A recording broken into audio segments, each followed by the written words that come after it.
जान।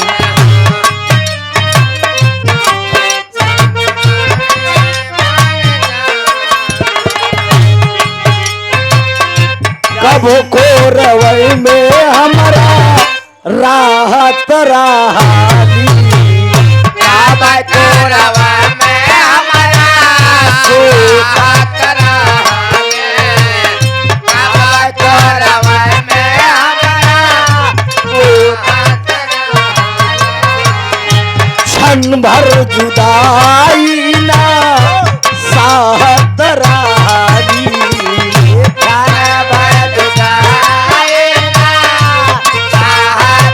समय की बात होती है।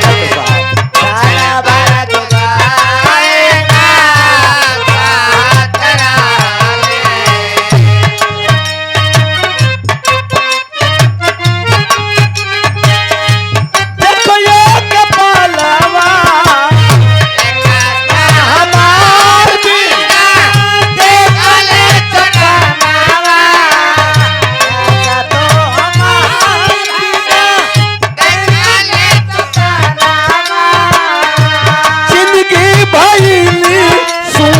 सुनसान हो जाए चंदा ले आवा खबरिया, जाए चंदा ले आवा खबरिया, कैसन बारी और जान चंदा कैसन बारी और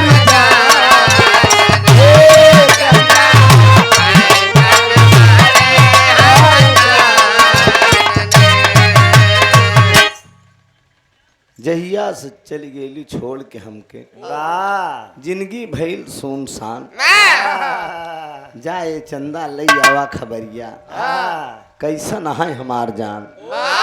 बारे तोहार जान मार दिया जाए। क्या समझते हो डॉक्टर साहब, तो हमारे उम्र लेके जिया। एक मिनट, आप मास्टर माइंड कलाकार हैं, हमारे साथ सब नहीं बजा सकते हैं। कितने दिन किनारे लग गए, समझा? भाग भाग मेहरबून के साथे चला जाते हैं। का दिखाएं तोहरे साथे तो तू का गाई दे, हम पकड़ न पाओ।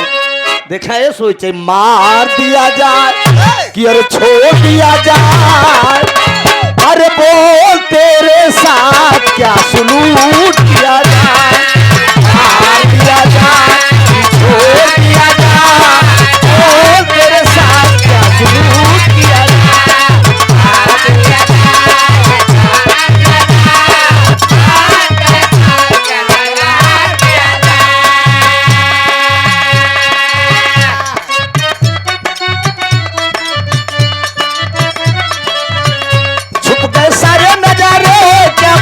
हो गई, छुप गए सारे नजारे, क्या बात हो गई, तूने काजल लगाया दिन रात हो गई।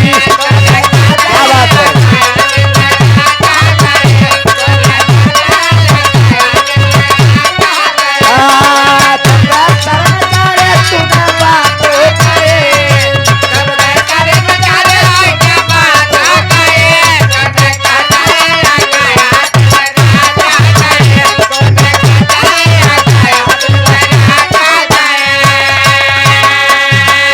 मिल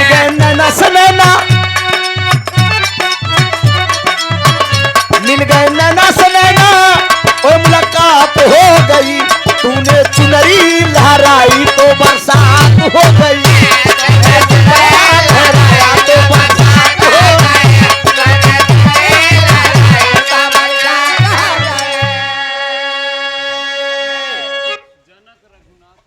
और तो स्केल डाउन करके दे। हाँ हाँ दिखाया, मस्त हो गए, मस्त हो गए। जनक और रघुनाथ यादव जी दूसर 101 रुपया का पुरस्कार पाई, यही सही रहा ना।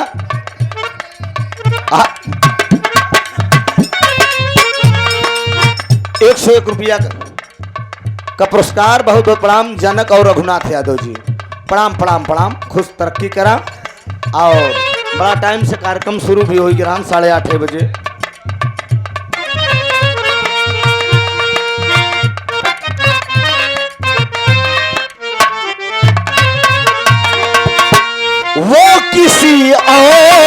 किसी और से मिलकर आ रहे हैं।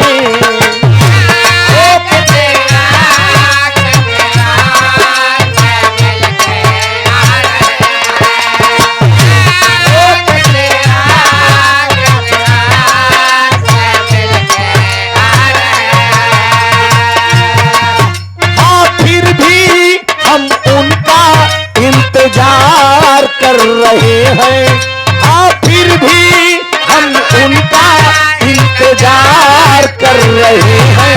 एक बेवफा से हम कितना प्यार कर रहे हैं, एक बेवफा से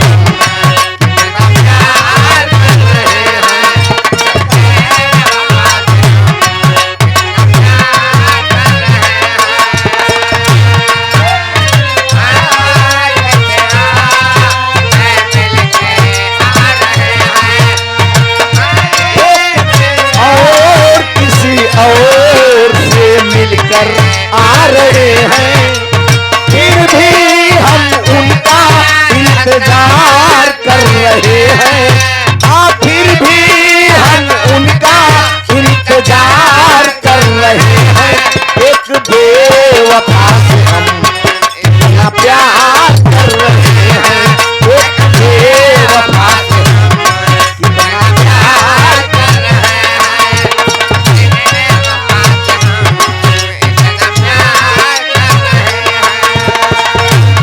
इंतजार यार पिपरा के छाँव में, इंतजार यार पिपरा के छाँव में,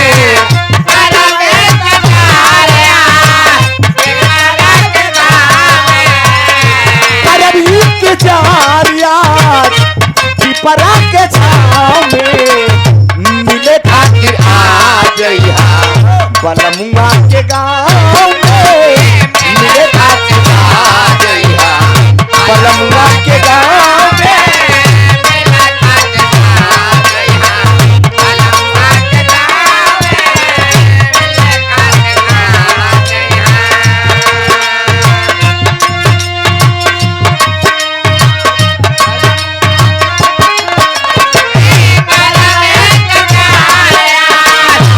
पिपरा के छाँव में मिले खातिर आ जइहा बलमुआ के गाँव में।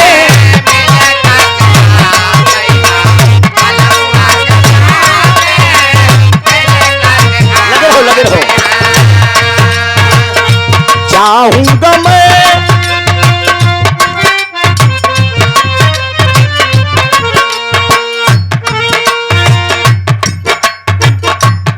लगावा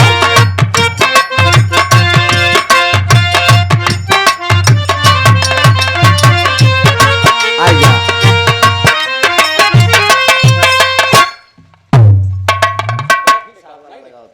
चलिए कोई बात नहीं। बड़े बड़े शहरों में छोटी छोटी बातें होती रहती हैं, ये सब कोई बात नहीं है। बहुत बढ़िया प्रसंग सुना, चारों युग से प्रमाण कवि की खोज है, जो जितना गोता लगाया है उतना पाया है। और कलाकार भाई भी बताएं कि ये हिया गावैया यहाँ और घर इनके बाबू सारा सिस्टम बबुई के बना हुआ है बहादुर। हमारे तोहरे बस का नहीं कि ये नई नई दुल्हन खोज के ले आई, बाबू ले आई है। बाबू चाहे जमन करे, चाहे बिटिया समझे, चाहे पतोह समझे, चाहे और जमन समझे, रांग बात मंच पर नहीं होनी चाहिए। गलत संदेश पब्लिक में जाता है। कब भैया हमहू तू बाप है, तू एक बेटवा बीस चुका है, तोहरो पतो हुआ अब 4 साल बाद हमारो आई जाई, समझा? रांग बात न बोला करा गलत बाप समान बैठा है, हाँ ना गलत बात। हम तो ये बताए कि आज भाई परिवार बच्चे का चाचा अगर घर दूरी हो गया है तो बच्चे भी छोटे छोटे हैं, तो मैंने अपने पिताजी को कहा कि आप चले आइएगा, पिताजी रहिएगा, खाना पीना मिलेगा आपको, लेटिएगा। वैसे हम कुत्तों पाल दे है, हाँ पहुँचबा तो हाँ से नोचिन ले ही पहले जमाना है। तो होता है परिवार में। अभी बात चाहे जहाँ से लगाई जाए, अरे यार हरदी बात चाहे जहाँ लगावा, अब वो का बताई जाय दे जानत बामन मानत नहीं। सुने वाले दोस्त, बड़का भैया, छोटी छोटी गलती हो जात है भैया। हरन बताएं, गाना बजाना हंसी पड़कई तमाम प्रकार को सुने। प्रीति बताएं कहीं कि इनके गुरुजी के बड़े बड़े डीएम एसडीएम बगली बैठत रहे हैं, तो वो निचवा से डोड़िहार कहन कहन कि इनका तो चौकीदारों नहीं। हाँ लहाई दे तोरे मिर्जापुर में कौनो ही जितनी तनख्वाह लें हम दे देव, हम चौकीदारी पर रख ले। मंच पे कहा थे गाना भैया हैदर गुरु जी के ना। हाँ हाँ वो चौकीदार की बात करता। तोहरे जिला के पकौड़ी लाल सांसद 1 घंटा बैठ के हमरे मंच पे बतलाने हैं। पकौड़ी लाल कोल 1 घंटा दीपनगर बाजार में नीतूराज से गाना रहा, हमरे मंचवा बैठ के बतलाने हैं। एक गाना केवल सुने कहन बेटवा तू बहुत नहीं गावत है, कहन बहुत बिरहा सुने लेकिन तू आर सबसे अलग हम के। हाँ बाबूजी अलग ही है हम, हमार रूप रंग, हमार स्टाइल, हमार गायकी, हमार भौकाल सब अलग है, हमार स्वभाव अलग है। हम जवन कही दे क्यों कही नहीं सकते का जान ले, सबके अपन अपन दौर है। बढ़िया प्रसंग सुना। एक प्रसंग और इधर से होगा, ध्यान दीजिएगा। मार्मिक कहानी मिलेगी, समझने लायक बात होगी। और 8:30 बजे से गाना शुरू हुआ है, हमारी तरफ से आखिरी भी हुई। उसके बाद प्रीति जी गई ही, एक बिरहा हमारी तरफ से होगा, एक बिरहा प्रीति जी की तरफ से और होगा। उसके बाद कार्यक्रम शुरुआत हमारी तरफ से, समापन उधर से हो जाएगा। फिर सुबेर हो जाएगी और एक एक चाय पी के हम लोग विदा होंगे। दोस्त आइए मार साहब।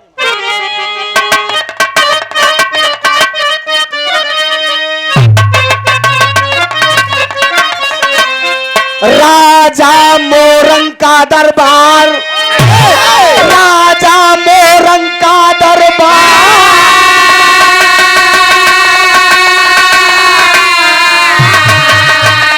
ए भैया एक दिन मन में किए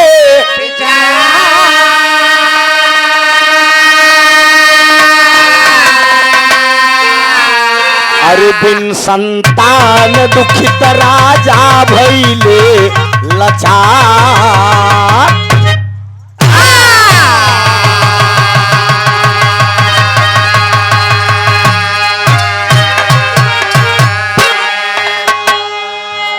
याद रखिए दोस्त, बिटिया चाहे 1 दर्जन पैदा हुई जाए, लेकिन बाप महतारी के आत्मा कभी खुश नहीं होता। अंदर से आत्मा इसे कल्पत रहा था, एक ही बेटवा हो जाए, लेकिन बाप जमन कुछ बनाई बड़े गर्व के साथ ये कहेगा मैं अपने बेटे के लिए बना रहा हूं। ये आप जानना। डब्लू गाना हमसे जब हुआ करे तो हमार बात ध्यान देवा करा। एक बात हम का बताई थी, का बोली थी, का ध्यान देवा करा करा। खराब जरूर लेकिन एक बात अगर अमल कर देवा तो जिंदगी में एक समझने लायक बात होगी। एक बेटा बाबूजी अगर इंसान का नहीं बा तो एक जान ले कि दुनिया का कोनो मंदिर नहीं छोड़त। हकीकत ना, कौनो देवी देवता का मंदिर नहीं छोड़त, कौनो ऐसी मिन्नत नहीं छोड़ता कि ईश्वर ए मालिक एक बिठवा दे देते। कम से कम हमरो कुल तो चल जात। नहीं जानता बिटिया जे करे घरे हो गई, बिटिया का हम बुराई नहीं करते, बिटिया जे करे घरे हो गई वहीं से प्रीति होकर पीढ़ी खत्म। ये आप जान ले। एक बेटवा हो गया तो उसका वंश आगे बढ़ जाता है। बोले बेटवा भा, बेटवा से नाती भा, नाती से पंती भा, पंती से छंती भा। चाचा हाँ, जैसे तोहरे एक भैया है ना, देखा बड़े गर्व से कभू शादीशुदा हो जाए नैहरे जब अबू ना काबू हमार इजान मूर से बियाज ज्यादा प्यारी हो, बेटवा से ज्यादा नाती प्यारा हो ना चाचा। हाँ कहूँ से घूम टहर के उबे नाती बाबा बाबा नाई सही तो ज्यादा कमाई नाई बे तो 2 रुपया के पार्ले थमाई देवे। हाँ बेटवा हिया खिलावत हम नहीं, एक जान ले है आज से बहुत हारमोनिया बजावता है। ये सब सीख ले लिया। बेटवा के हिया लेके खियावत नाती के पा बैठावत ना जान ले ओ आजा बनत एक ध्यान दे है सब बात। नाती के पा बैठावत थी आजा ना बाबूजी से पुरनिया हमार बात समझत थी समझा। नाती के पा बैठा एक लोग तरह तेरे हमार राजा है हमार कलेक्टर हो जाए। अरे यह काहे बरे एका जानत के हे ईश्वर हमार वंश चली गया। दुनिया का मालिक लाख लाख आपको धन्यवाद है मेरा वंश कम से कम चल गया। नहीं जानता है जकरे बेटवा नहीं निर्वंशियन के देख ले कितनो बड़ा दू तल्ला लहरात हो जब ओका देखे तो अंदर से रोई दी थी कि साला सबके करे बदे है। सही कहा था ना ये आप जान ले। एक चिराग केवल एक चिराग न रहे छठी के दूध याद आई जाए जन कितनो कमाए के ले जाए बस सब बेकार ही लागी। हाँ ओती के बहन निखोती के यार समझ ले। दामाद कब तक मानी दामाद तब तक मानी जब तक माल बना किनारे बैठ उठे बैठ तेरा माल हो गया तेरी बिटिया में मेरे पास है तू जा काम तमाम हो। ठीक इसी तरह से भगवान राम के दरबार की बात है। राजा मोरंग का चौथापन लग गया है दो दो रानियां हैं एक रानी है। रानी को बुलाते हैं राजा मोरंग और कहते हैं कि महल में बाग बगीचा सब कुछ है। ये बिरहा मैंने बिग गंगा चैनल पर 2017 में गाया था जिसके निर्णायक थे आदरणीय विजयलाल यादव और ओम प्रकाश यादव जी। 15 मिनट में मैंने बिरहा खत्म किया था दोस्त। बोल दिया राजा मोरंग कि महल में बाग बगीचा सब कुछ है लेकिन एक औलाद नहीं है। दर्द का भाव लगा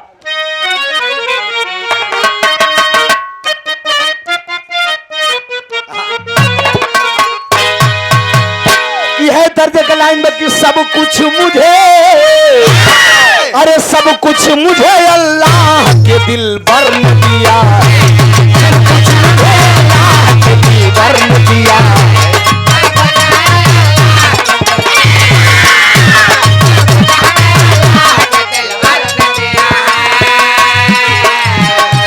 सब कुछ मुझे अल्लाह के दिल भर ने दिया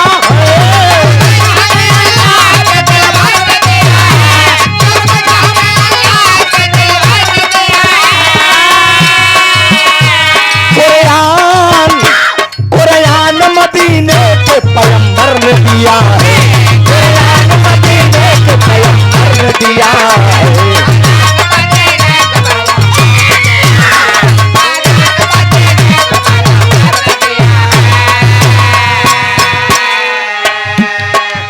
लेकिन ध्यान दीजिएगा दोस्त हर चीज बुरी लगती है औकात से बढ़कर हर चीज बुरी लगती है औकात से बढ़कर।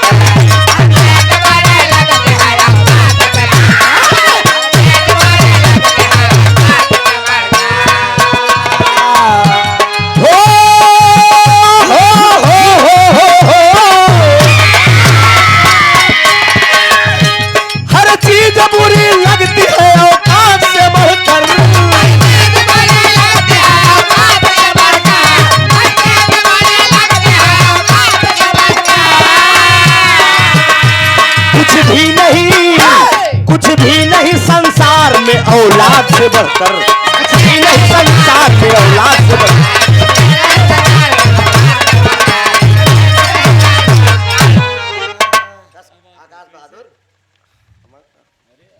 का भैया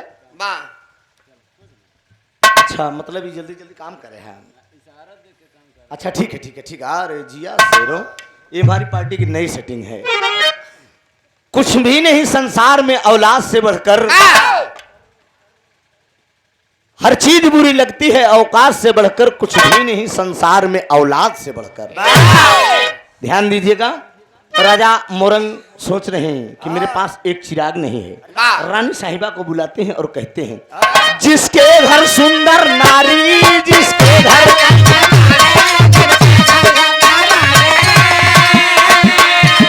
एक लाल बिना वह तरसे एक लाल बिना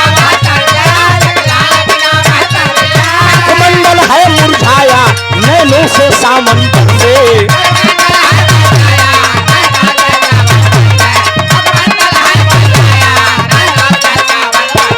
अब गई जवानी मेरी आई है मर ढलने को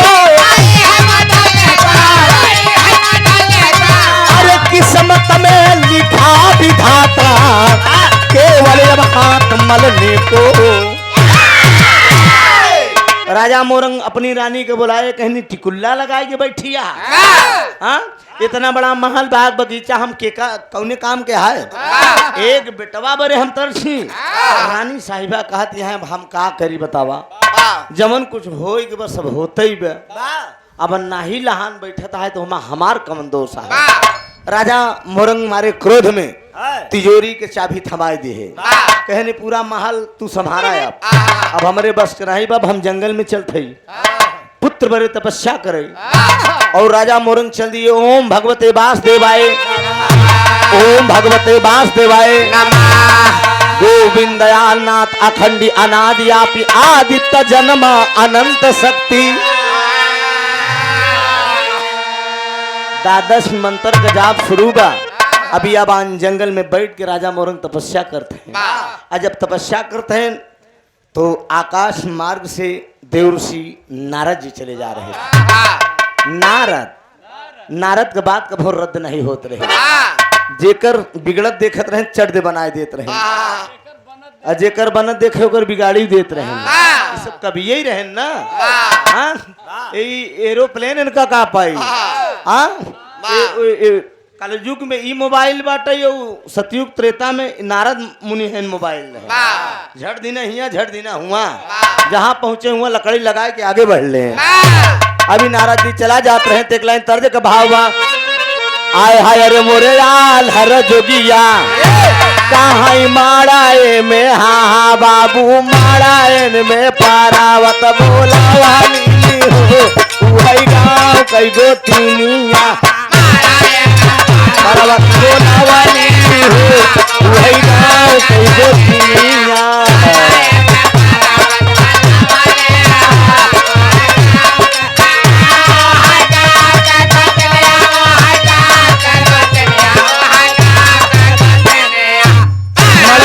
पारावत बोला वाली हो, वही गाँव कई गो तीनिया।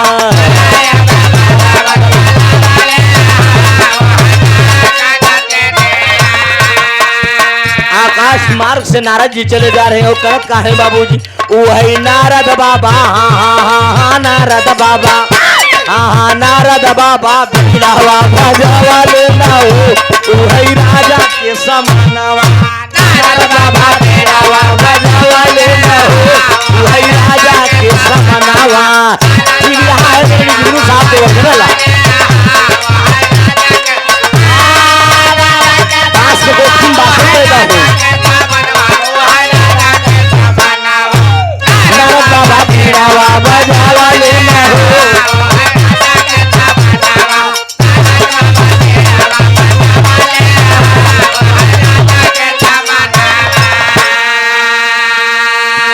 आकाश मार्ग से देव ऋषि नारद जी चले जा रहे हैं। आई राजा मोरंग तपस्या करते हैं जंगल में। तपस्या देख कर राजा मोरंग के देव ऋषि नारद जी जमीन पे आ गए। दो आकाश मार्ग से जमीन पे आई गए और राजा मोरंग से पूछने लगे कि राजन क्यों तू तपस्या कर रहे हो? ऐसी कौन सी विपद तुम्हारे ऊपर आ गई जो तुम ये जंगल में आके तपस्या कर रहे हो? एक राजा हो के राजा मोरंग हाथ जोड़ के खड़े हो गए, देव ऋषि जी हम एक बेटवा बड़े तपस्या करने आई है, एक पुत्र के लिए मैं तपस्या करने आया हूँ। नारद जी के माया लग गई, कहे तुमको बेटवा चाहिए? अरे यार बेटवा मिल जाए तो का, लेकिन थोड़ा सा कुछ काम करे के पड़े। देख ले देवी देवताओं के जमाने में बेटवा का कितना महत्व रहा, ये जान ले। बेटवा नहीं तो बाप महतारी मर जाए तो समझ लो पड़ोसी के कान्हे पे दिखती जाती। अब बेटवा है तो बड़े गर्व से बेटा ले जाकर चिता में आगी लगावा, समझा? बेटवा का मजाक बात न समझा यही बड़े बेटवा बेटवा हो ये चाहे जमन कह दे, लेकिन बाप मैं आता ही रहा था कि यार लड़के हमार खाएस की नहीं खाए। ध्यान दिया यह राजा मोरंग के सामने देव ऋषि नारद जी बोल दिए। हम बतावत है क्या कह रहे हैं? कहे पुत्र ये कया गरचावा, पुत्र ये कया गरचावा,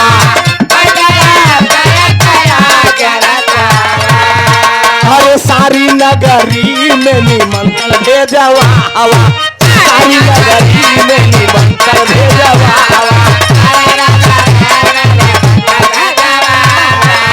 हाँ ई है बतिया, हाँ ई है बतिया, हाँ ई है बतिया नारद जी बतावा ले ना हो वही राजा के समानावा।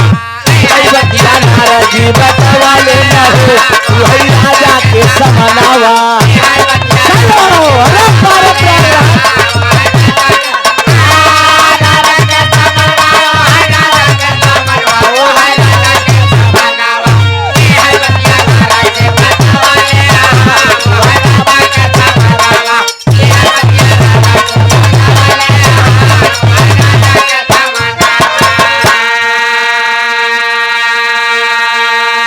नारद जी बोल दिए गए राजन एक दरवाजे पे पहुंच के एक सुंदर भंडारा फान दो, पुत्रेष्ट यज्ञ कराओ।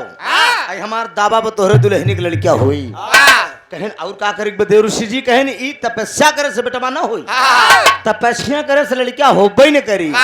कहे तब काम जमन जमन जुआड़ बताई दे वही वही तू काम कैले देखा लड़कियां तोहरे दुल्हनी खोई जाई। कहन का करे देव ऋषि कहन एक पुत्रेष्ट यज्ञ फान दो, कहन यज्ञ के बाद एक सुंदर भंडारा फान दो। कहन तब भंडारा फान के खूब चिट्ठी बांट दे, तमाम जगह निमंत्रण दे दे, लेकिन खाली 3 न्योता काट दे बस। कहे केका केका काटे के कहे हम बतावत है। कहे स्वर्ग लोक मृत लोक कुल न्योता बांट दी है। पुरनिया आदमी है, गाना देखा 3 जने के न्योता कटता है। कहा था यार स्वर्ग लोक मृत लोक कुल न्योता काट दे। अरे लेकिन ब्रह्मा विष्णु यौ शंकर का न्योता काट दे। ब्रह्मा विष्णु यौ शंकर का न्योता काट दे। हाँ ई है बतिया, हाँ ई है बतिया, हाँ ई है बतिया नदी बतावा ले न हो वही राजा के समानावा। ई है बतिया नारद जी बतावा ले न हो वही राजा के समानावा।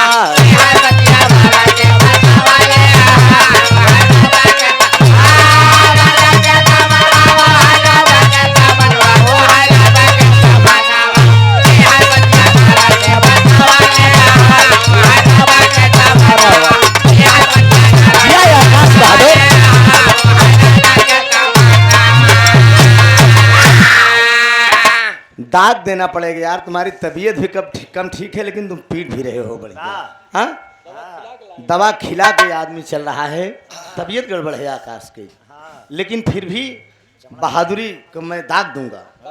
मानना पड़ेगा शेर कि चना हम थोड़ा सा कम करा त्योहार पार्टी में सबका अंकुर चना लगाए दिन जब से तब से एकदम मस्त है सब। अरे ये सब बढ़िया विटामिन दिया जात है कि लगातार कार्यक्रम चलत बे, आप लोग थके न, कलाकार हैं। इन्हीं सब तो हमार पहिया है, इन्हीं सब के बदौलत तो हम गुंडई झारत है।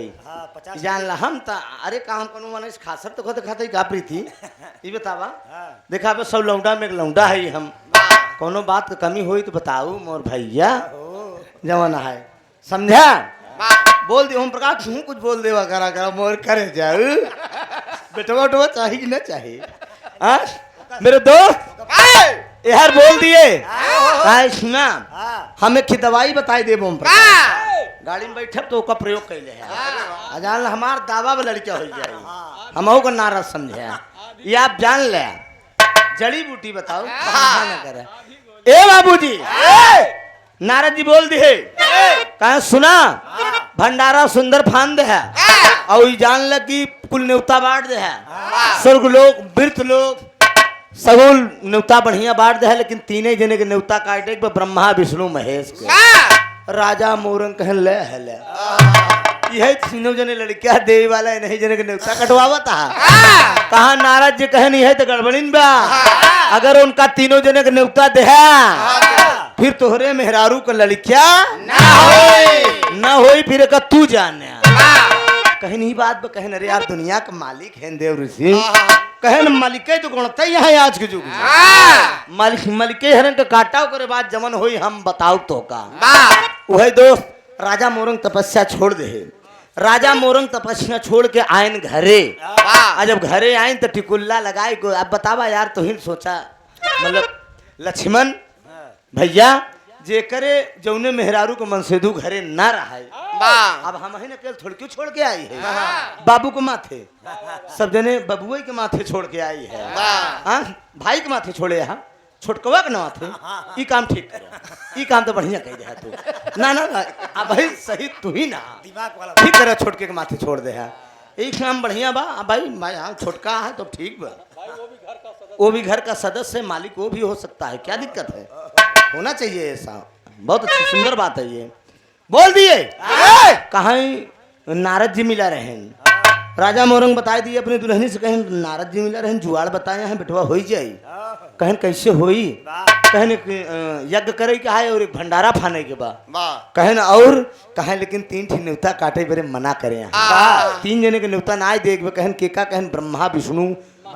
महेश के मेहरारू कहा बे तीनों जने तो भगवान है ना ये तीनों जने तो लड़कियां दे थी ना कहा लेकिन नारद जी कहे यहाँ कि अगर न्योता दे देवे तो फिर तू जाना तो हार काम जानी आप बड़ी आफत खड़ी भाई मेहरारू कहा कोनो बात नहीं मैं ठीक है जब काटे कहे यहाँ तो फिर काटिन दे आके राजा मोरंग पुत्रेष्ठ यज्ञ फान दिए दोस्त और जब पुत्रेष्ठ यज्ञ फान दिए अहर बाबूजी सुंदर भंडारे का आयोजन कर दिए सुंदर भंडारे का आयोजन हो गया हरियर पतरी दरवाजे पे आई है रसेदार चटनी सलाद देसी घी के कचौड़ी और छनई लाग बाबूजी और यह सगुल न्योता बटा बाटे पूरा जगह न्योता बटाबा लेकिन 3 न्योता कटाबा 3 न्योतियां कटाबा ब्रह्मा विष्णु महेश के आई देसी घी का महक बहादुर जब साला धीरे धीरे मृत लोक से ब्रह्मलोक तक गया तो एक बात बताई भाई साहब पूड़ी कचौड़ी के माने में अगर क्यों जने होया देखा नाराज न होया पंडित जी पूड़ी रुक जा तहन तो पुगले पूड़ी कचौड़ी के माने में भाई साहब तनी बभनन को निकुरा ज्यादा बड़वार हो समझा आई ये ब्रह्मा जी के कहा नाक में बेधेश ना तो कहाँ साला कचौड़ी कहाँ छन दिवे इतनी बढ़िया वो देसी घी का मन लहक दौन कर जब मन लहक गा तो कहे देखे तो कहे राजा मोरंग खिया ओहो भंडारा फना न्योता नहीं आए कहें हमार न आए हो विष्णु के आए हो हाँ कहें विष्णु के आए हो चली जब विष्णु के लगे पहुंचे ना तो लक्ष्मी बगल में बैठी रहे भगवान विष्णु कहें तही तो हर जठौता होता है तनी को दुल्हन तू बगल हो जा आई ब्रह्मा जी पहुंच गए विष्णु को लेके कहें जयराम भैया कहें जयराम जयराम कहें कस कैसे है कहें चुप रहा यार बहुत चुप्पा है यार नीचे में कहे बहुत चुप्पा है यार न्योता पाया वो चिट्ठी दाब ले हाँ कहे भाई साहब तोहका तो इतना मालूम हम यह नहीं जाने हाँ हम तो यह नहीं जाने कि कहाँ भंडारा पड़ब कहें राजा मोरंग के यहाँ भंडारा पनब कहें हमरो न्योता नहीं आएगा कहें वैसे का तो शंकर के लग आई हो हाँ कैलाश पर्वत पे पहुंच गए कैलाश पर्वत तो भोलेनाथ के लगे दोनों जने पहुंचे ब्रह्मा विष्णु दोनों जने जब पहुंच गए तो हर कहन की न्योता पाया वो चिट्ठी दाब ले भोलेनाथ कहन कयार कहाँ न्योता मिला बा कहन एक काम करता कहन कहाँ अरे चला हो मोरे बीरना अरे चला हो मोरे बीरना वही कचौड़ी बोला वही चला हो मोरे बीरना कचौड़ी बोला वही चला हो मोरे बीरना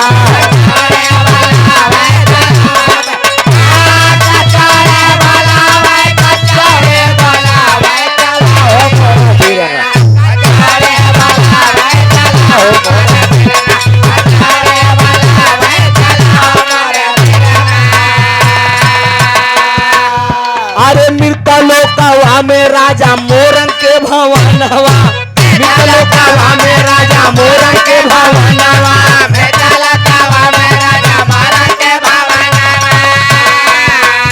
अरे तीनों लोग का झूठा बात कर के भोजनवा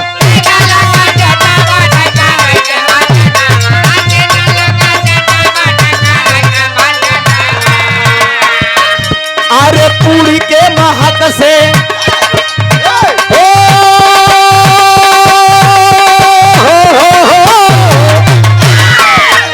हाँ पूरी के महक से मोहे में पानी आवई चला हो मोरे बिरना कचौड़ी बोलावई चला हो मोरे बिरना। डॉक्टर साहब होश में।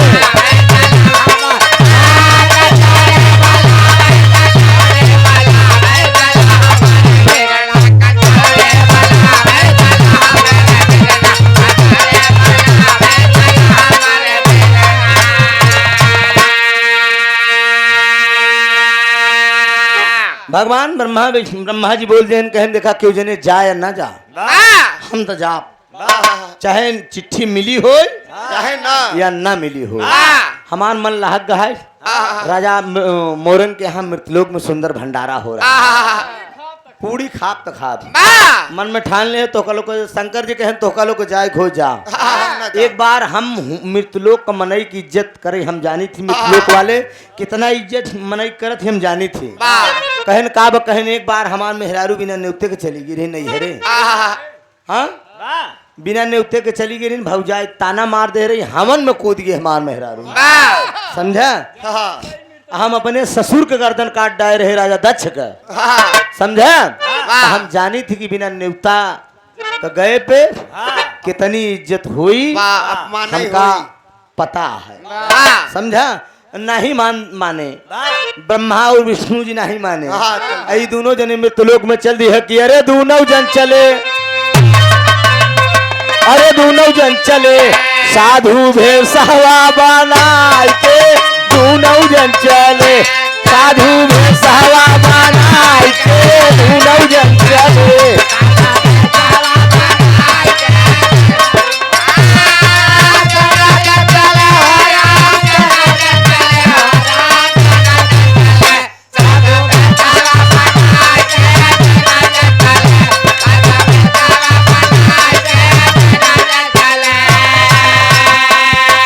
लोकवा में राजा मोरंग के भवानवा,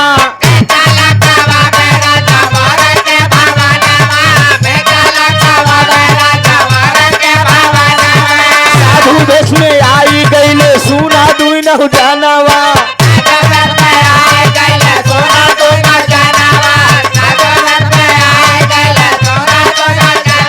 अरे अलग जगाई दिए दोनों जनता साधु भेषवा बनाए के दोनों जनता साधु भेषवा बनाए के।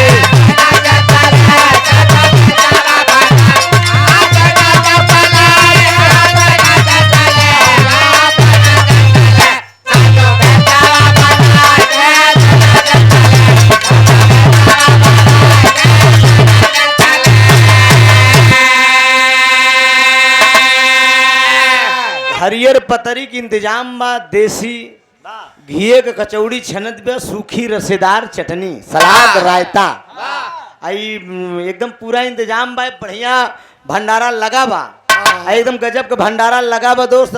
सब ने उतारी आए के भोजन कर रहे हैं, एकदम पता 5 पे 5 चल रही है। लक्ष्मी नारायण के जय बोला जात बा, अरे जटाधारी हरे दोनों जने, हाँ खड़ाऊ पहने भेष बदल के एकदम कमंडल ले, नारायण नारायण के गावत चलावत है, जगतिया में कोई नहीं अपना।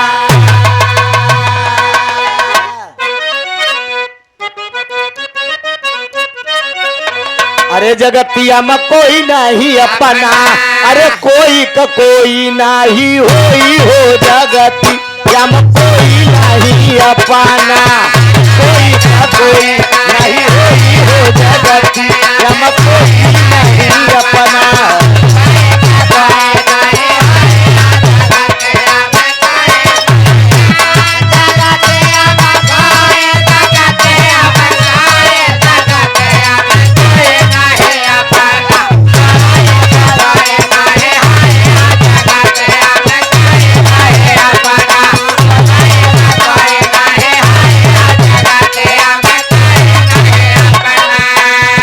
मतलब का भाई बंद मतलब के रिश्तेदार हो, मतलब का बाटे बाबू पूरा सन,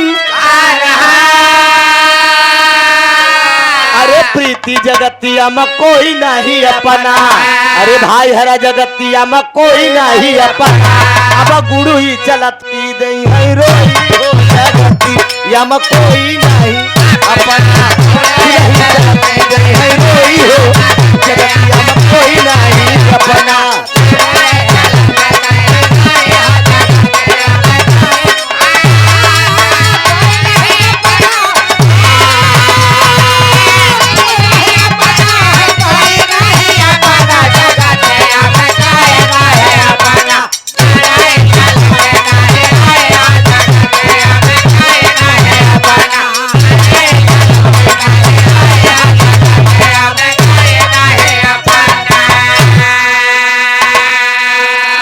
भजन गावत की ब्रह्मा विष्णु दोनों जने भेष बनाए के साधु के राजा मोरंग का जहाँ भंडारा होत रहा वहीं पहुंचा है और ट्यूबलाइट लाल लाल जलत हुए गैस टांगा बा एकदम जुआड़ हेरत है दोनों जने भंडारा चले चाहे हरियर पतरी चले दिवे दोनों जने जुआड़ हेरत है ब्रह्मा विष्णु से कहता है भैया एकदम चलता हुआ वहीं तनिक नजर आए वहीं किनारे चल के बैठ ले बजा।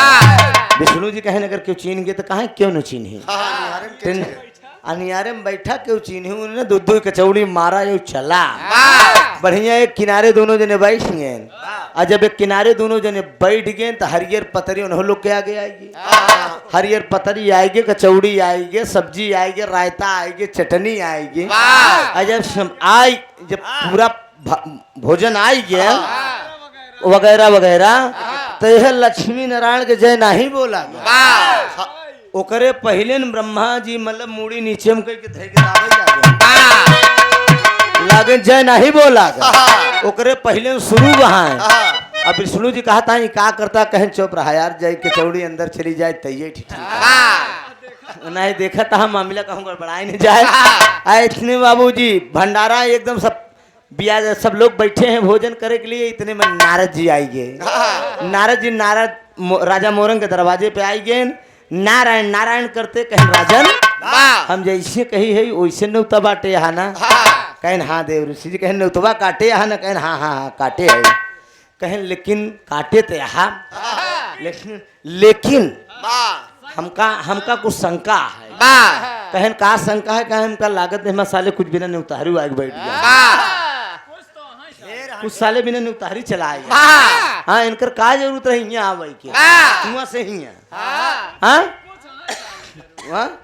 हाँ तो है ये जमन है इनकर कोनो एंट्री नहीं है समझे ये बिना न्यूते चला है सोचा मतलब नारद जी कहा था कि कुछ गड़बड़ी हमका लागत भी राजा मोरंग कहे नहीं जाए दे देव ऋषि इतना बड़ा भंडारा फाने कुछ बिना उतारिन खाए ले का दिक्कत बा कहे ना ना ना ना ना ना अरे वही साले अगर खाएं तो गड़बड़ाइन जाए मामला बिना ने उतारिए अगर खाएं कि मामला गड़बड़ान अरे भाई उतार फूफा लागे तो उनका सारे बनाए तो चाहे पारे बनाए जाए तो हथवा तेहर रेला था ना इनका इकट्ठे गुफा में भेजे चाहता हाँ चलो ऐसे कौन रानी बाग ना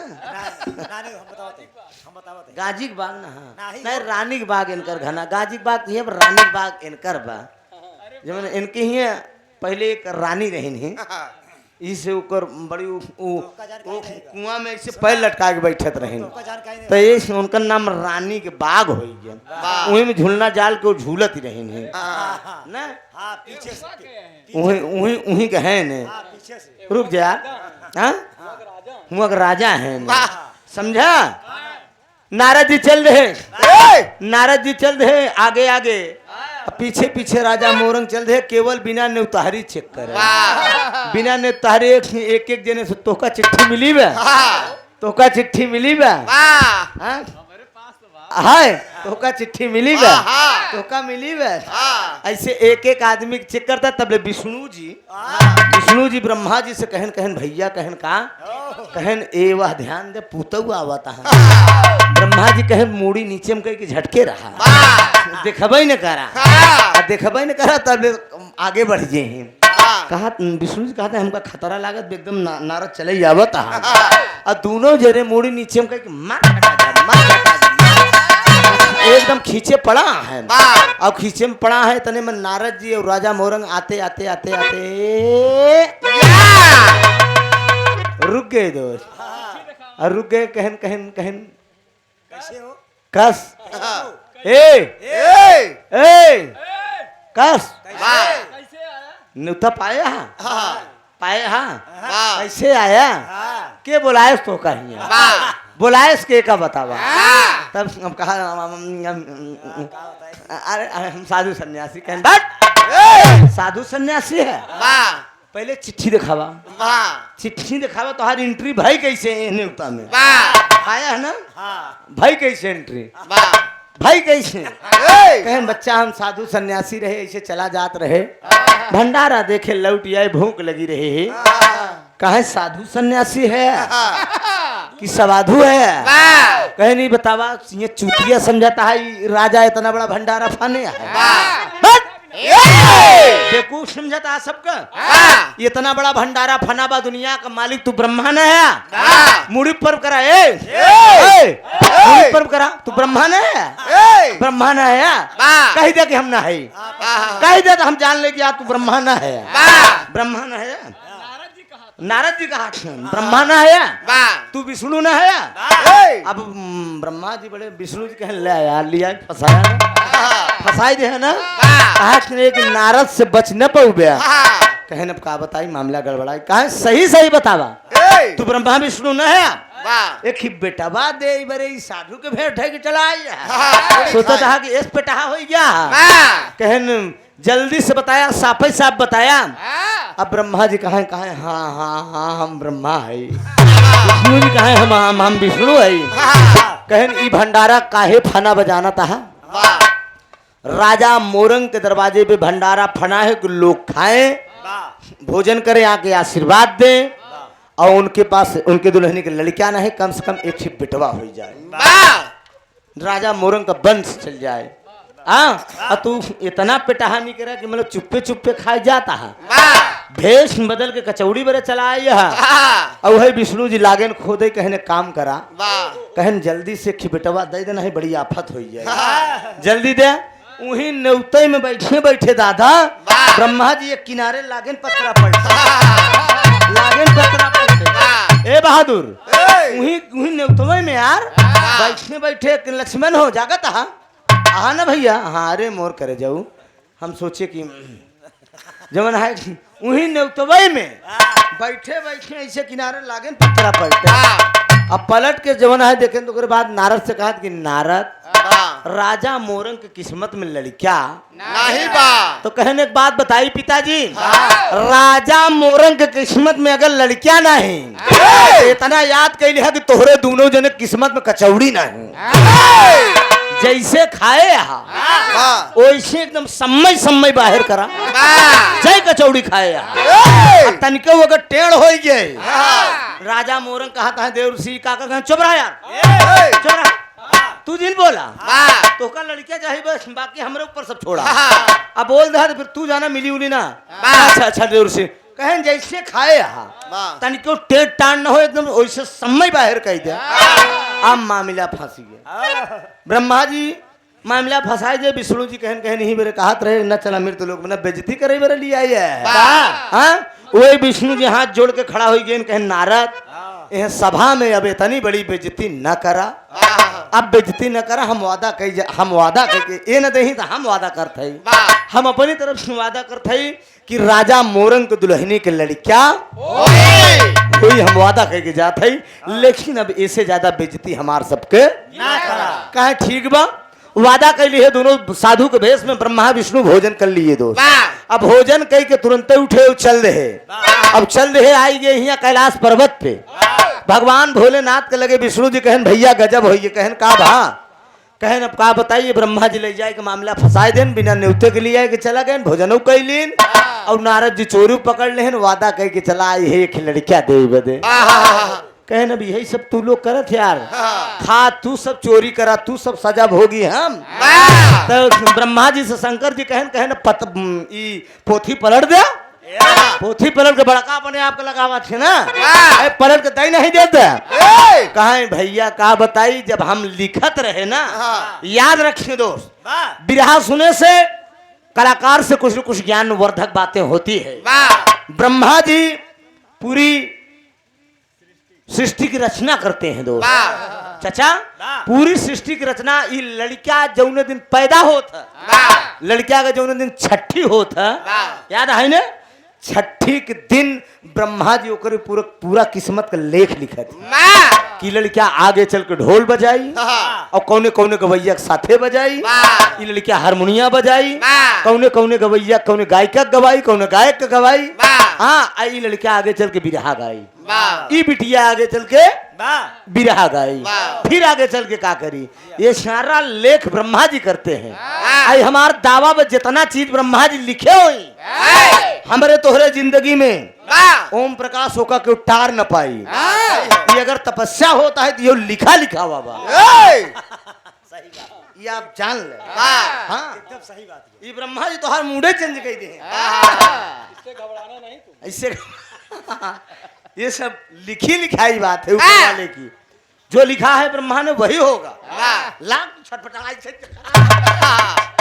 ना ना मिली ना मिली। हाँ ये जान ला हमारे डॉक्टर साहब कहाँ छटपटाते हैं खाली मोबाइल पे फोन आओ तो चला जाती बस और कोनो बात नहीं छटपटाते पाते नहीं चुप्पे से उठा दिया अपन घर से काम करके आराम से आके फिर बजावे लगे थे कहो डॉक्टर साहब ऐसा होना चाहिए दोस्त यार कहा जाए तो चुप्पे से काम कर ले क्या बात है आप तो बुद्धिमान आदमी हैं बोल दिए कहन भैया वादा करके चलाए है लड़किया दे दे शंकर जी कहा यार तू सब खाए के आवा लड़किया हम दे वाह दोस्त बड़ी अचरज की बात हो गई भगवान भोलेनाथ का एक शिष्य था जिसका नाम था नीलकंठ वाह नीलकंठ को आमंत्रित किए वाह नीलकंठ को आमंत्रित किए आमंत्रित करने के बाद कहा बेटा शंकर जी से नीलकंठ कहने लगा कि गुरुजी आदेश करिए क्या हुक्म है कहन मेरा आदेश है मृतलोक में जाके राजा मोरंग के दुल्हनी के पेट में वाह तुम्हें गर्भ लेना है वाह और गर्भ लेना है पुत्र के रूप में तुझे जन्म लेना है नीलकंठ हाथ जोड़ के खड़ा होकर कहा अरे गुरुजी हम कहा वो जगह ना भेजा वही मृतलोक का जहाँ भाई भाई के नहीं चिन्हत बा बेटवा अपने बाप के नहीं चिन्हत बा बाप बेटवा के नहीं चिन्हत बा आपस में लोग कट मर जाते हैं वही मृतलोक में तू हमका भेजता है भगवान भोलेनाथ बोले कि मेरा आदेश है मेरे आदेशों का तुम्हें पालन करना होगा तुझे राजा मोरंग के यहाँ पुत्र के रूप में जन्म लेना वह नीलकंठ का प्राण हर लिए दोस्त और नीलकंठ का प्राण हर के भगवान भोलेनाथ उठाए के उसका प्राण राजा मोरंग दुल्हनी के गर्भ में प्रवेश कर रहे हैं और वही बीच में वही जीत में ओकरे मेहरारू का मौसम अनुकूल हुई पर्दा अंदर बात बस समझ ले आप सब ये मौसम अनुकूल हो गया रानी साहिबा का और राजा मोरंग का और रानी साहिबा का सत्संग हो गया दोस्त आज जब सत्संग हो गया तो धीरे धीरे मामला हो गया टेरी का लाइन बा अरे राम बदरिया बड़ लहर का बरसई अरे रामा रामा बदरिया बड़ लहर का बरसई रामा रामा बदरिया बड़ लहर का बरसई लगतैया साढ़ बेटवा लगतैया साढ़ बेटवा लगतैया साढ़ बेटवा लगतैया साढ़ बेटवा होइगा बड़े कहर से बदरिया बड़े लहर का बारसा लगतैया साढ़ बेटवा होइगा बड़े कहर से हाँ तो लगतैया साढ़ बेटवा होइगा बड़े कहर से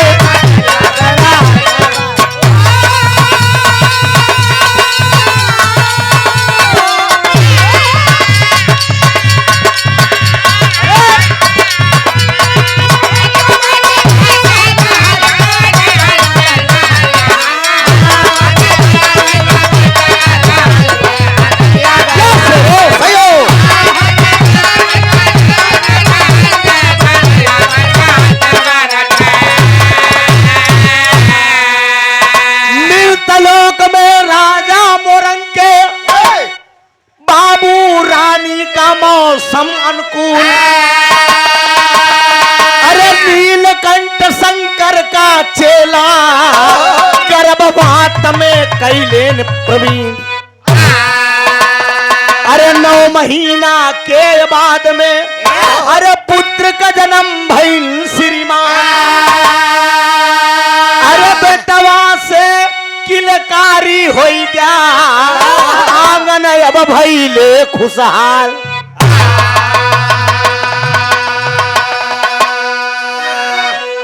लड़कियां पैदा हुई है, लड़कियां पैदा हुई के किलकारी से कूद के ललन मोरा बावरा, अरे ललन मोरा बावरा, ललन मोरा बावरा, श्याम सलोना ललना मोरा बावरा, श्याम सलोना ललना मोरा बावरा।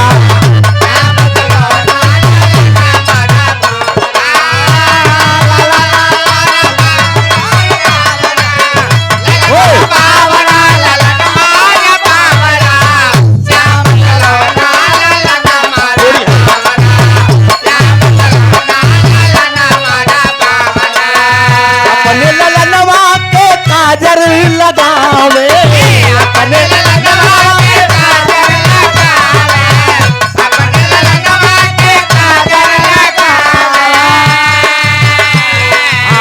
रुचि रुचि दुलरुआ के सिंगार सजावे, रही रही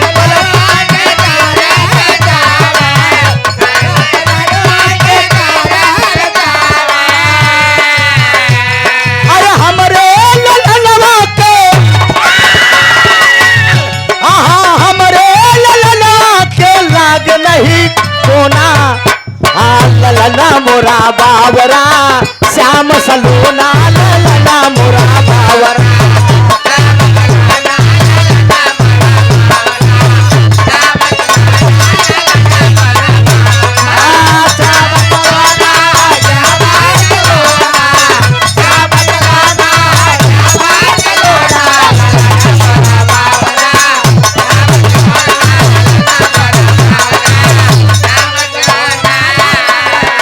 ओ भला जे कर प्रकाश बाबू कैसे हो जा जय देवी कहीं याद आवत हाँ भला जे कर पिराय उहै जानई दूसर कौनो का जाने, भला जे कर पिराय उहै जानई दूसर कौनो का जाने, भला जे कर पिराय उहै जानई दूसर कौनो का जाने। सासु न जानई ननदिया न जानई, सासु न जानई ननदिया न जानई, सासु न जानई ननदिया न जानई। जेकर ऊपरा ओ जेकर ऊपरा भी गई उहई जानई दूसर कौनो का जानई, जेकर ऊपरा भी गई उहई जानई दूसर कौनो का जानई, जेकर ऊपरा भी गई उहई जानई दूसर कौनो का जानई। हे ललना तोर चितावन कैसी, हे ललना तोर चितावन कैसी, हे ललना तोर चितावन कैसी, हे चितावन कैसी कहे, चितवन कैसी हो चितवन कैसी, हे ललना तोर चितवन कैसी,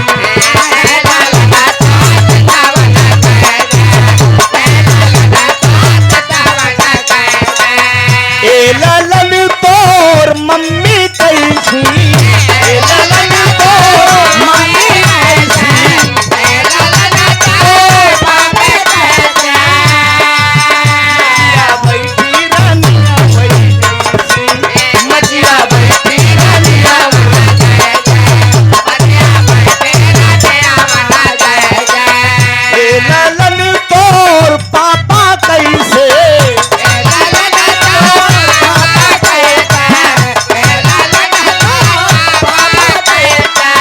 पगड़ी बांधे राजनवन जैसे, पगड़ी बांधे राजनवन जैसे, पगड़ी बांधे राजनवन जैसे। तमाम प्रकार को सोहर होत बा, गीत गौ नहीं होत बा, अमरौता प्रभौता कलौता हरेणी बरंग ना लगाई के मर कहवा काजर दई के खुशी बनाव चलत है कि राजा मोरंग के लड़का पैदा हुई है। कहा ये ललन तोर दीदी कैसी, कहा चमकत आवई अजोरिया,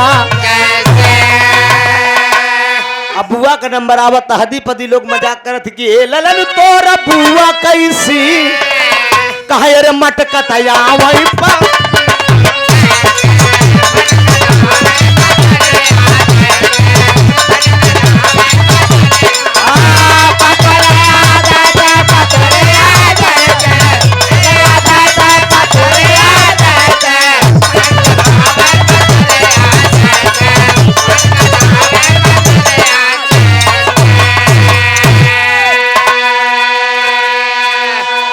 तमाम गीत गौने गारी हुई दोस्त।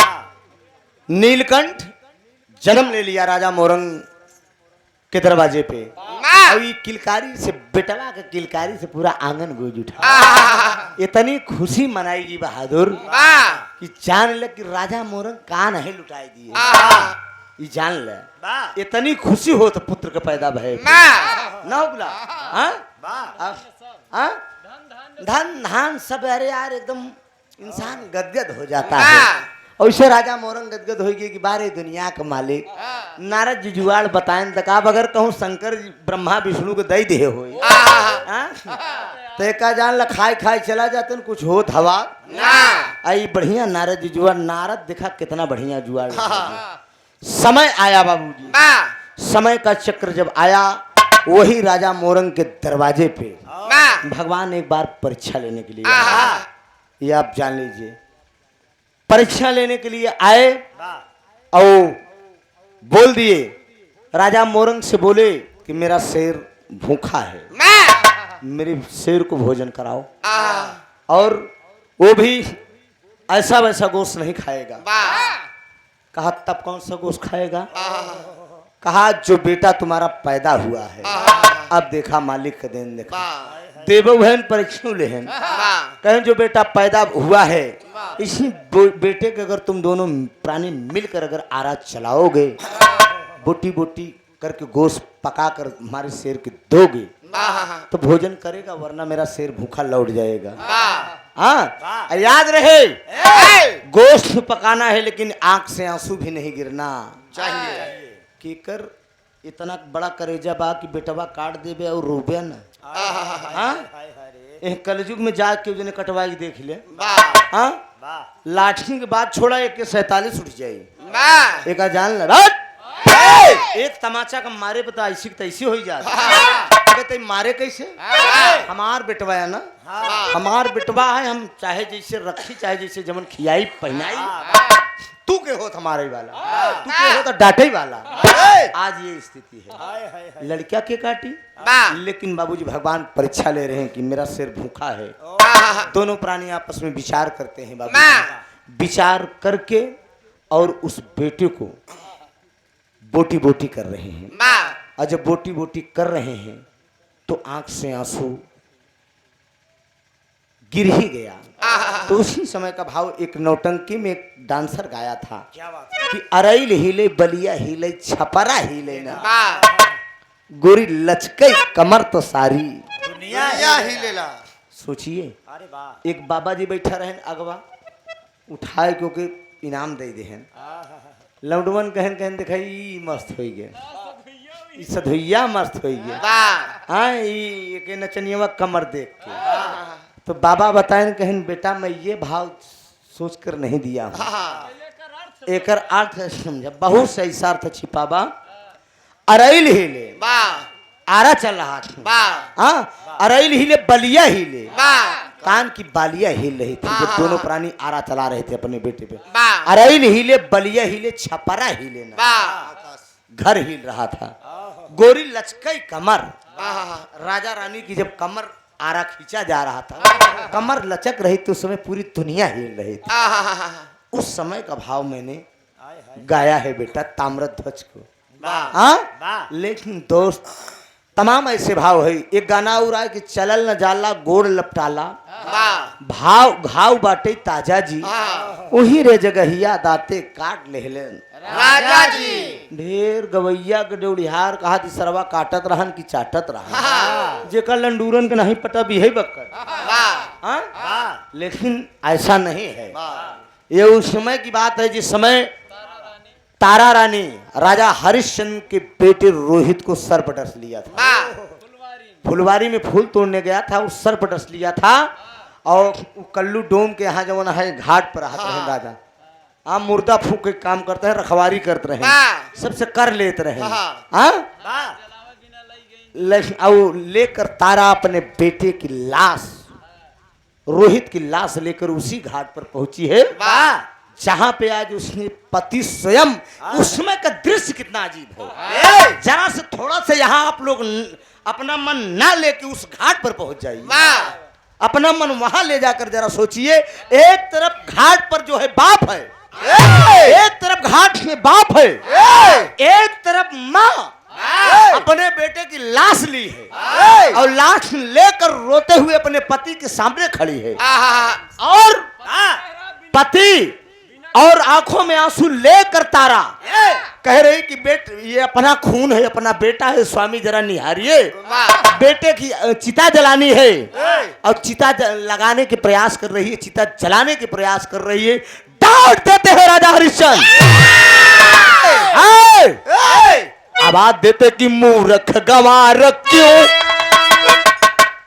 मूर्ख गंवार क्यों अरे तारा जला रही, मूर्ख गंवार क्यों अरे तारा जला रही, बिन कर दिए क्यों राज दुलारा जला रही, मूर्ख गंवार क्यों तारा जला रही, बिन कर दिए क्यों राज दुलारा जला रही।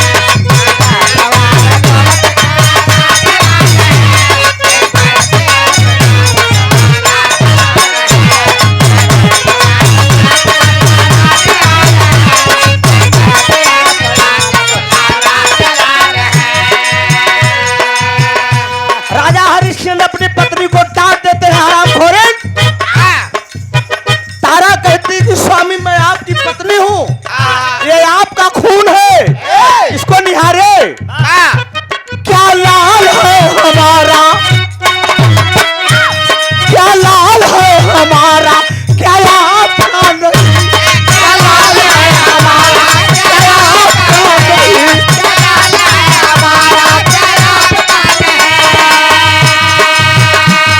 अधिकार एक माँ का है, क्या बाप का नहीं, अधिकार एक माँ का है, क्या बाप का नहीं।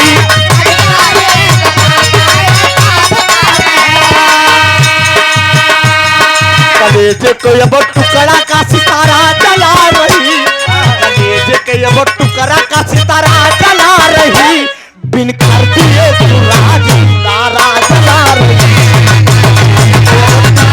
तारा जला रही, बिन कर दिए तारा जला।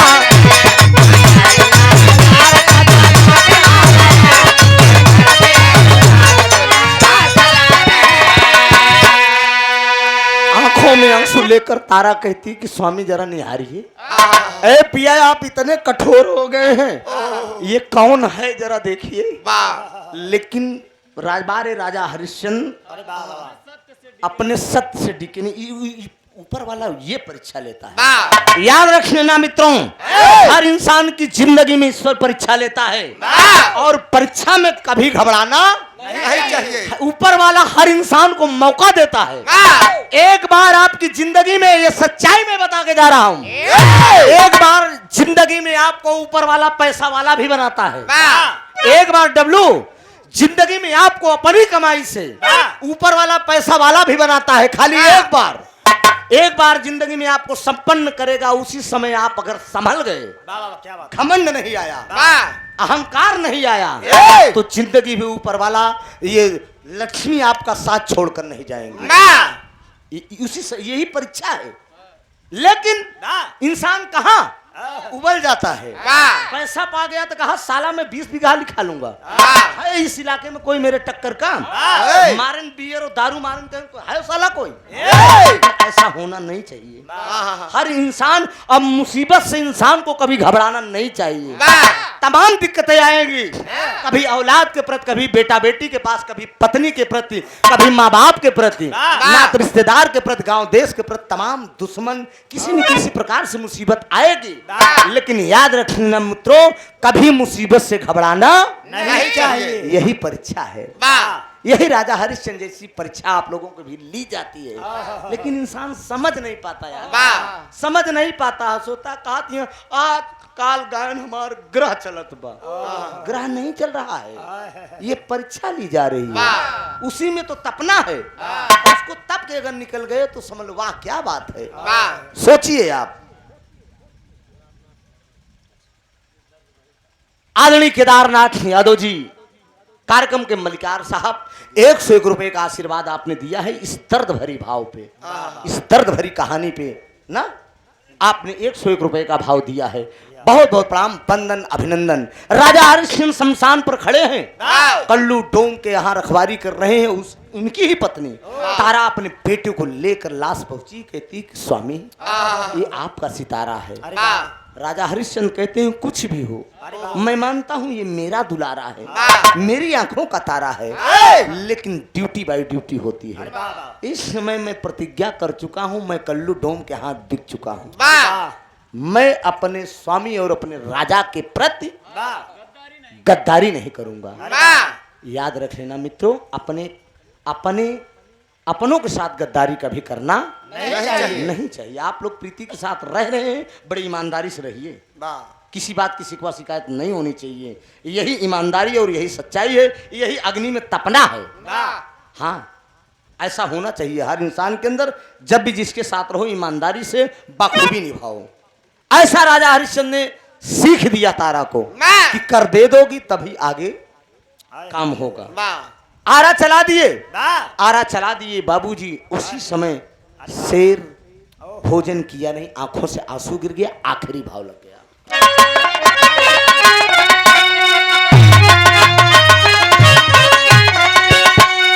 कहा ये अब ना मिली, ए दादा अब ना मिली, ये भैया हरा अब ना मिली। कहा अरे तनेलू वही का तारा कारिया बना मिली, तनेलू वही का तारा कारिया बना मिली।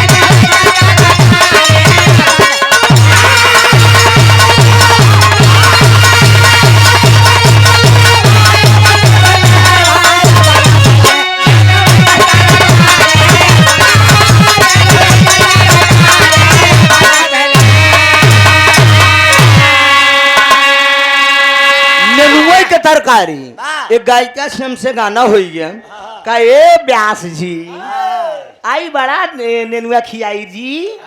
हमके तू कह नेनुआ हमारे यहाँ झुरा, तो हमके कौन नेनुआ, किस नेनुआ को तुम बात कर रही हो? हाइब्रिड वाला, ये जो खेत में हो तो सुई लगाए के जोन पैदा होता।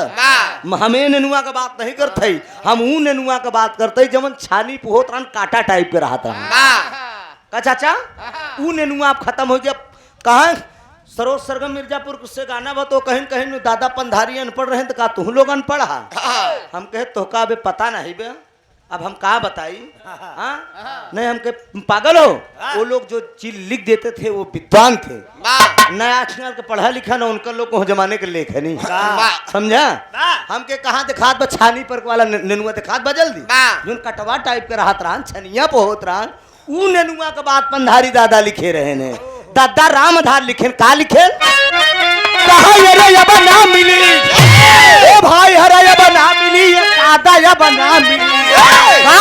अरे देसी घी कई सोहारी अब ना मिली, देसी घी कई सोहारी अब ना मिली।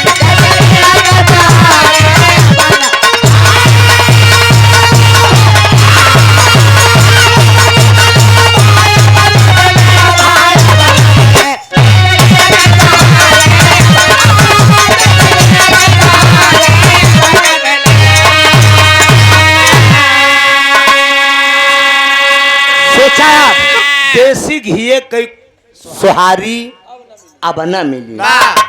भाई साहेब कहूँ घी बा, हाँ ना तो रिश्तेदार के पहुँचे पे रोटी में लपेटे भरे के ना आई जान गांव देश में ना यार, सबके घरे के बात बात हो घरे रखे हो फिरे का जान लेकर तो बहुत पिटा है हम। हम घी खाए में बहुत तेज है, रखे रहूँ हम का बरे का जान। अब अगले प्रोग्राम में ले आऊ जान, चाहे पैसे ले लियो नहीं नहीं, एक हम थोड़ा शौकीन है प्रीति, समझा करा। माल खाए माल भाड़े घी खाए खोपड़ा, जमन दिमाग घी खाए बढ़त कि अब का बताई। हाँ डॉक्टर साहब विवेक बहुत तेज घी से बढ़ता है, ये आप जान लीजिए। अगर जितना आप घी खाबे उतने दिमाग तेज बाढ़ी दोस्त। तो देसी घी के सोहारी अब ना मिली। भाई साहब अब वो जमाना नहीं रह गया, कहा भाई अब नौकरी यही सरकारी अब ना मिली। अखिलेश यादव 10 लाख वैकेंसी निकाले रहे, कहें सरकार बन जाए तो वो चली के कितना लौडे मार्कशीट जलाई दे हैं। एक लड़का फेसबुक पे देखे जमाने पेट्रोल छिड़क के जिंदा मर गया। 3 भाई बलिया का सगा जमाना है फेसबुक पे देखे यही इलाहाबाद में 3 सगा भाई जो ने फांसी लगा के लटक गए केवल अखिलेश यादव कन्ना सरकार बने से। अब बिजली का दशा में देखते यहाँ पूरी रात गायब हो के धन्य हो योगी बाबा। हाँ 30 यूनिट फ्री बिजली अखिलेश दे बरे तैयार रहे। कहे रहन अब हाथ में बेचबे पकौड़ा ले ले का जान ले सब जने कौनो मिले धंधा अपनाई ले जा नौकरी के ख्वाब देखा जीन बेटवा हमार कहे न पढ़ी का पापा हम कहे नहीं यार पढ़ जो ना जो अब भैया बताएं कहे न कि चौकीदारों ना आए रखे हैं ना कहे चौकीदारों ना आए रखे हैं हमारे चाचा के बेटवा सिपाही बे यार आजमगढ़ जब गावई जाया चला जाया नाम बताए देते थाना का फूलपुर थाना सोनू यादव नाम बा चला जाया मिल रहा हमारा चचेरा भाई है वहाँ तैनात है इस समय। तो चौकीदार का बात करता है जेके जैसे पढ़ाई लिखाई किस्मत हुई वैसे नसीब में मिली। हाँ तो कहे भाई अब नौकरी यही सरकारी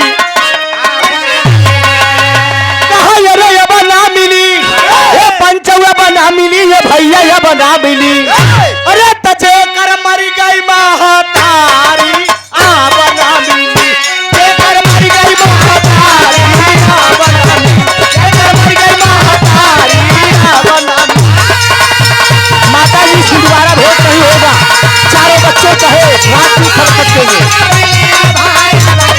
सकल देखते हैं मेरी माता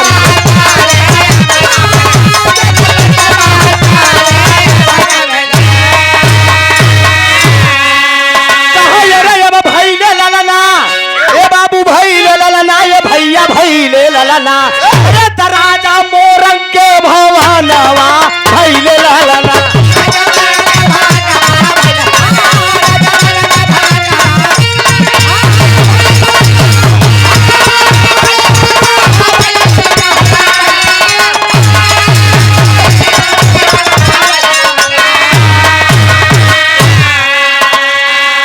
राजा मोरंग से मोरध्वज भय जानत बा संसार अरे मोरध्वज से ताम्रध्वज भय अरे मानत बा संसार बाबू भई ले ललना अरे तकाटे दूनव परानिया भई ले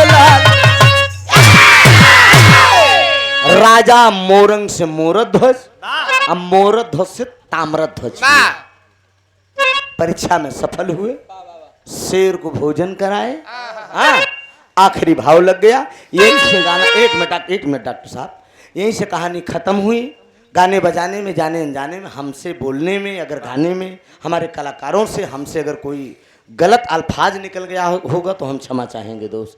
इसलिए कि कहता बाउर सुनता सरेक जो ज्यादा बोलता है कोई न कोई टूटिया हो जाती है जो ज्यादा चलता है थकान आ ही जाती है। ऐसे मैको पे भाई जबाने ते आए हर कुछ दूसर निकल सका था तो हम क्षमा चाहेंगे दोस्त। इसलिए कि कलाकार जिंदगी में सीखता है चाहे 20 साल हो जाए चाहे 25 साल। अभी बिरहा जगत में एक विद्यार्थी के रूप में हूँ टीचर नहीं बन पाया हूँ ये जान लीजिए। तो कहना कि सब दिन रहे ना समैया अरे भाई हर सब दिन रहे ना समैया सब ही से चाला सब बोल के सब दिन रहे ना समैया सब ही से चाला सब बोल के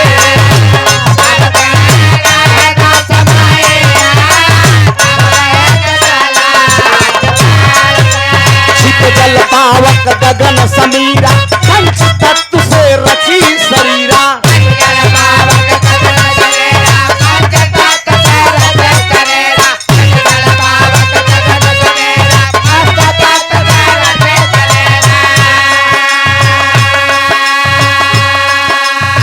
आदरणीय भागीरथी प्रजापति जी आप गीतानगर से 100 रुपए का पुरस्कार बहुत बहुत प्रणाम आशीर्वाद।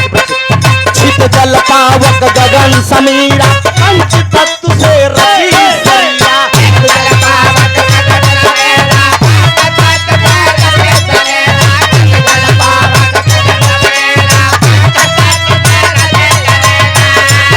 एक दिन आई है आनवाइया चाय भैया प्रीति जी के पूरे कलाकारों को पूरी टीम को आप लोग चाय पिलाइए।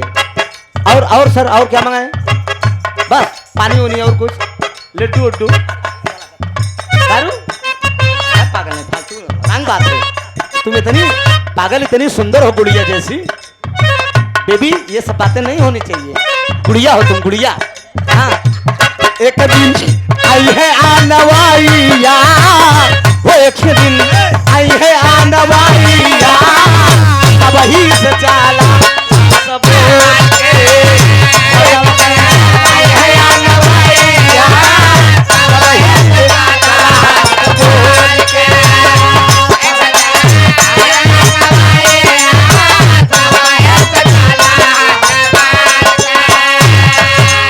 माली माली मैला बदन के धोया और गुड़ भर के महल में सोया माली माली मैला बदन के धोया और गुड़ भर के महल में सोया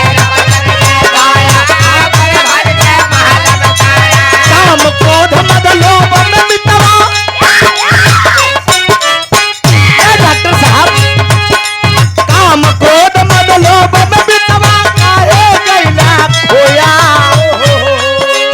काम क्रोध मद लोभ में मितवा जीवन यापन खोया वो एक दिन आई जब बुढ़ाइया सब ही से चला हाथ बोल के एक दिन आई जब बुढ़ाइया सब ही से चला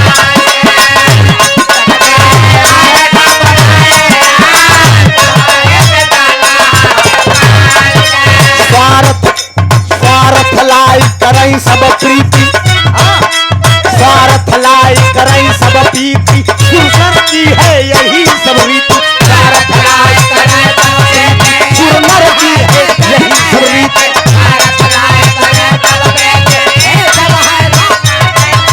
मृतलोक में सुनिला भैया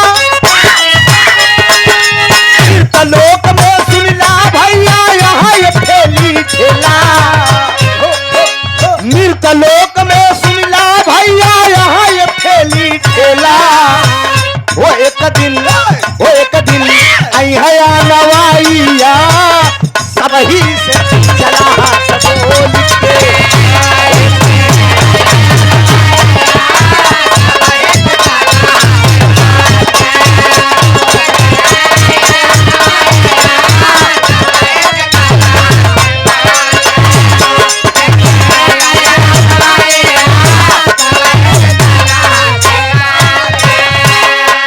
चार कहार घाटे लई जई है चार कहार घाटे लई जई है क्रिया कर्म कुल कई अब दई है चार कहार घाटे लई जई है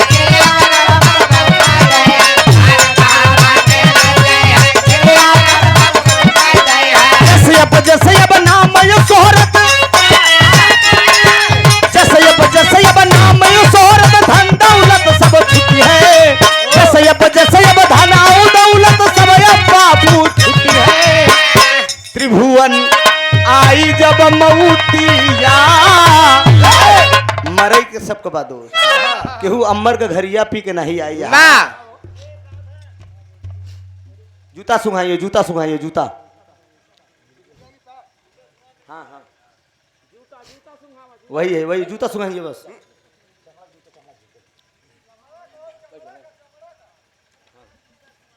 हमारे पास जूता है चमड़ा जूता है हवा यार ले जा नहीं हो यहीं क्यों पहने बोला पानी मारे यार सही हो गई चल के घर में घेन कहां है पानी मारे तुका हम जाई बताई दी नहीं हां याद किया नहीं पानी मर गए तो सही नहीं है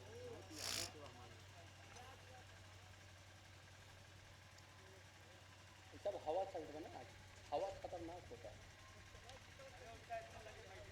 आवाज उठा भाई आवाज नहीं नगा हुआ नहीं यार कल लगेगा संगीत से और ध्वनि लगेगा और दिक्कत होगी ना अरे गीत से नहीं अच्छा नहीं लगेगा संगीत से बाजा धमक से और दिक्कत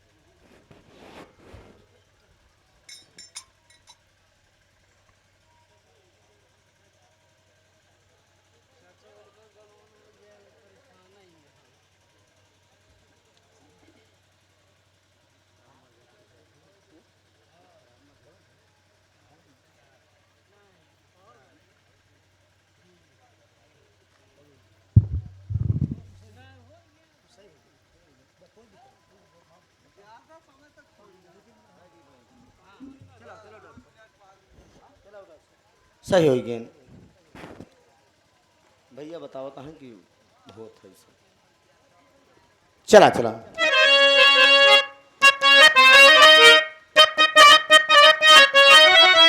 अरे कि त्रिभुवन अरे डबलू आए जब मऊतिया अरे आकाश ओम प्रकाश आए जब मऊतिया मरबे कि न मरबे सबई मरी मरबे हाँ। अच्छा तैयार है हाँ? समय पे ए भैया कहना बकेर पियन आए जब मऊतिया सब ही से चाला हाँ सब बोल के